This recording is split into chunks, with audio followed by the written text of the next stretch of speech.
Mobile मधनं कसं आहे जरा शेजार शेजार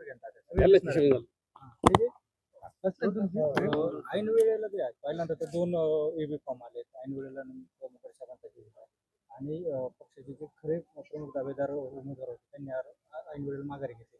काय नेमकं झालं?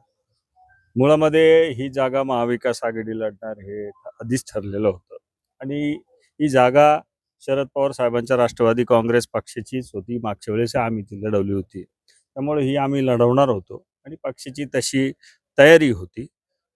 2 एबी फॉर्म म्हणजे की दोन्ही एक काही चुकला तर त्याला सपोर्टिंग म्हणून दुसरा, पण 2 एबी फॉर्म जरी दिले तरी ते एकाच व्यक्तीकरता दिले होते आणि त्या गोविंद मोकाटे साहेबांचा फॉर्म आम्ही या ठिकाणी आज भरलेला आहे. दुसरीकडे जर बघितलं तर आता राष्ट्रवादीचे जे अगोदरचे जे उमेदवार होते उमेदवारी करणार होते ते प्रचार करतील असं वाटतं काय आपल्या बाजूने? नाही, काही गोष्टींकरता थांबावं लागेल. मुळामध्ये आमचा जो काही राष्ट्रवादी काँग्रेस शरदचंद्र पवार पक्ष आहे तो पवार साहेबांच्या नावावर त्या ठिकाणी चालतो आणि ही मूळ उमेदवारी जी आहे ती फक्त राष्ट्रवादी काँग्रेस शरदचंद्र पवार पक्षाची नाही, ती महाविकास आघाडीची उमेदवारी आहे. उद्धव साहेबांच्या या उमेदवारीला आशीर्वाद आहे. हर्षवर्धन सपकाळ साहेब असतील, बाळासाहेब थोरात साहेब असतील, यांचा देखील या उमेदवाराला आशीर्वाद आहे. म्हणून एक महाविकास आघाडीची उमेदवारी आहे.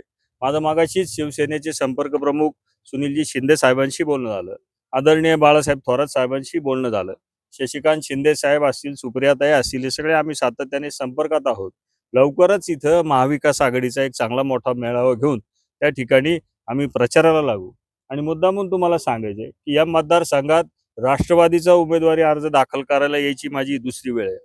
मागच्या वेळेस मी आलो होतो तर तो राष्ट्रवादीचा उमेदवार निवडून आला होता, त्यामुळे मी जेव्हा दुसऱ्यांदा परत आलोय तर मला तो आत्मविश्वास आहे की याच्या आधी मी उमेदवारी अर्ज भरायला आलो होतो तर तो उमेदवार या मतदारसंघाचा आमदार झाला होता आणि आता मी परत आलोय तो गोविंदराव निश्चितच महाविकास आघाडीचे राष्ट्रवादी काँग्रेस पक्षाचे आमदार होतील, यात काही शंका नाही. उमेदवार बदलला गेला तनपुरे संपर्कातच होते. प्राजक्त दादा हे आमचे नेतेच होते, तो काही मुद्दाच नाही. ते जिल्ह्याचे प्रभारी होते आणि संपर्कात राजकारणामध्ये असतो आणि आज आमच्या समोर ते उमेदवार नाही, त्यामुळे त्यांच्याबद्दल आमच्या मनात काही कटुता वगैरे ते आदरले. असं आहे ऐनवेळी उमेदवार बदलला गेला 2 दिवसापासून ते संपर्कात होते. जयंत पाटील त्यांच्या नावासाठी आग्रही होते.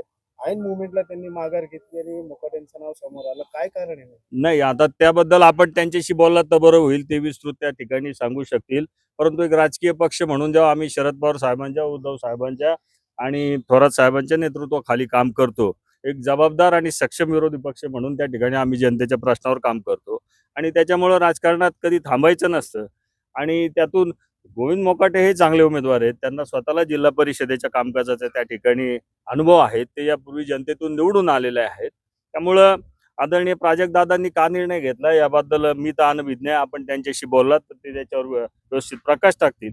पण आज आमची उमेदवारी ही अतिशय सकारात्मक आहे आणि ज्याप्रमाणे गोविंदरावांनी सांगितलं अनेक प्रश्न आहेत. शेतकऱ्याचे प्रश्न आहेत, कांद्याचे प्रश्न आहेत, इथल्या ऊसाचे शेतकऱ्याचे प्रश्न आहेत आणि इथला ऊस एवढं तालुक्यामध्ये धरण आणि तालुक्यामध्ये विद्यापीठ असताना इथला ऊस बाहेरचे कारखाने घेऊन जातात, त्यामुळे शेतकऱ्याचं टनामागं 200-400 रुपयाचं नुकसान होतं. ते जर कॅल्क्युलेट केलं तर कोट्यवधी रुपयाचं नुकसान त्या ठिकाणी होतं. इथं कांद्याची फार मोठं इथं मार्केट कमिटी आहे, सातत्याने कांद्याच्या भावावर शेतकऱ्यांच्या तोंडाला पानं पुसली जातात. कर्जमाफीची नुसती घोषणा केली, अजून काय पदरात पडलं नाही, त्याच्यात अवकाळीचं संकट त्या ठिकाणी आलं, त्याचेही पंचनामे नीट होत नाही. असे प्रचंड प्रश्न असल्यामुळं निश्चितच जो शेतकरी आजपर्यंत शरद पवार साहेबांचं नेतृत्व मानत आला, आदरणीय राहुल गांधी असतील, उद्धव साहेब असतील यांचं नेतृत्व मानतो, तर आम्हाला विजयाची या ठिकाणी खात्री आहे.